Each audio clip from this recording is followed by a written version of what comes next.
Imagine changing the sound of American literature forever, shaping how a nation understands Black culture, language, and identity, and then dying alone, broke, and buried in an unmarked grave.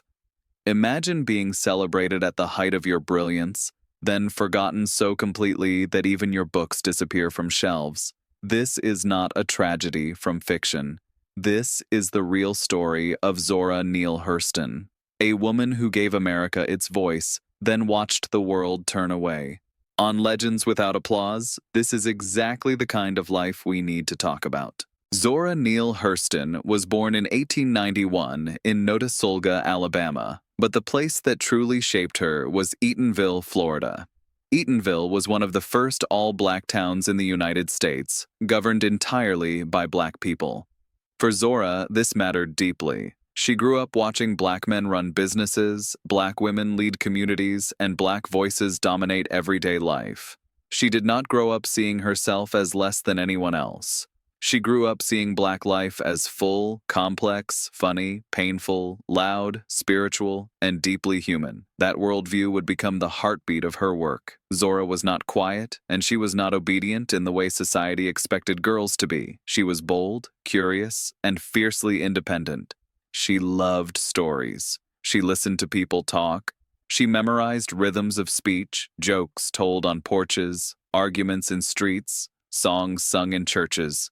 She understood early on that culture lived in everyday moments, not just in books written by educated elites. Her early life was not easy. After her mother died, Zora's world collapsed. She moved from place to place, working odd jobs, struggling to survive, often lying about her age just to get an education. She eventually made her way to Howard University, where her talent began to shine. She was not just a writer, she was a performer, a thinker, and a presence.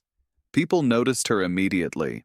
The Harlem Renaissance was beginning to take shape, and Zora Neale Hurston became one of its brightest stars. Harlem in the 1920s was alive. Black artists, musicians, writers, and thinkers were redefining culture on their own terms. Zora fit perfectly into this world, but she also stood apart from it. While many writers focused on protest and direct confrontation with racism, Zora chose a different path. She believed Black life did not need white validation or constant explanation. She wrote Black characters who laughed, argued, loved, failed, and dreamed without apologizing. She studied anthropology under Franz Boas, one of the most influential scholars of the time. This gave her tools to do something revolutionary. She documented Black folklore, Southern traditions, spiritual practices, and oral history with respect and precision. She traveled through the South, through the Caribbean, recording stories that many considered unimportant or embarrassing. Zora saw them as treasures, but her independence came at a cost. Zora Neale Hurston did not align herself neatly with political movements. She resisted being told how Black people should be portrayed. She rejected the idea that art must serve ideology. This made her controversial, even among her peers. Some accused her of not being political enough. Others felt her work did not fit the narrative they wanted to present to white audiences. Slowly, the support she once enjoyed began to fade. Despite this, she produced some of the most important works in American literature. Their Eyes Were Watching God was published in 1937. Today, it is considered a masterpiece. At the time, it received mixed reviews. Some critics dismissed it, others misunderstood it. The book centered Black women's inner lives, desires, and emotional complexity in a way that was rare and uncomfortable for many readers.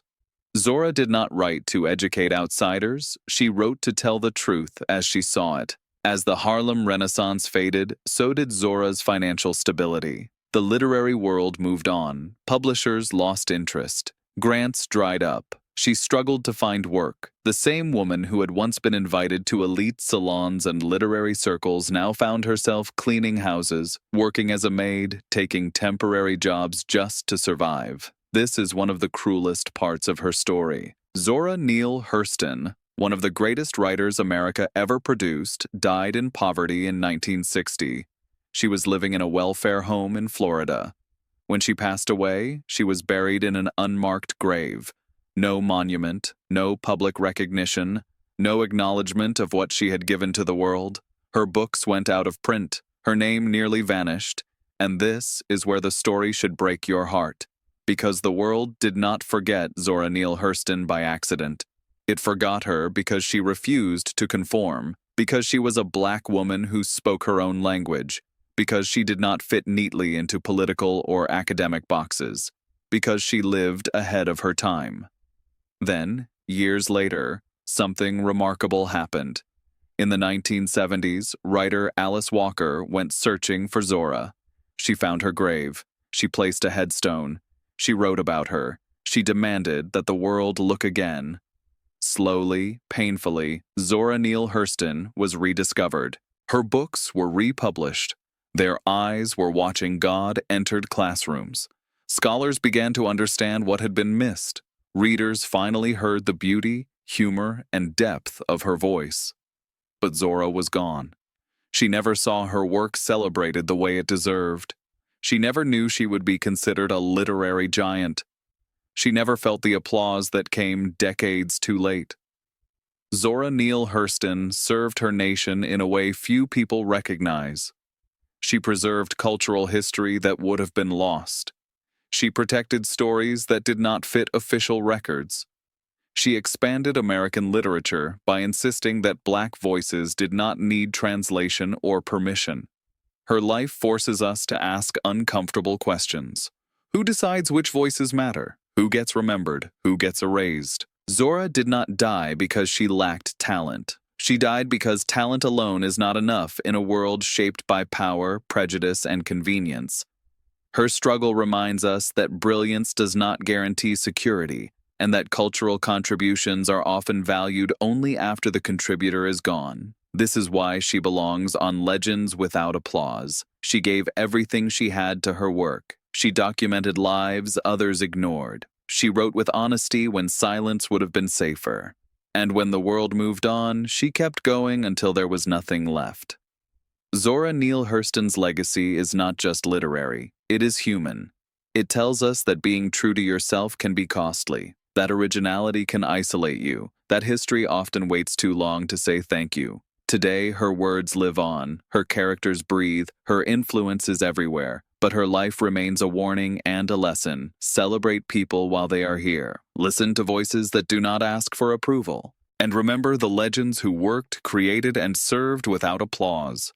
Zora Neale Hurston was one of them.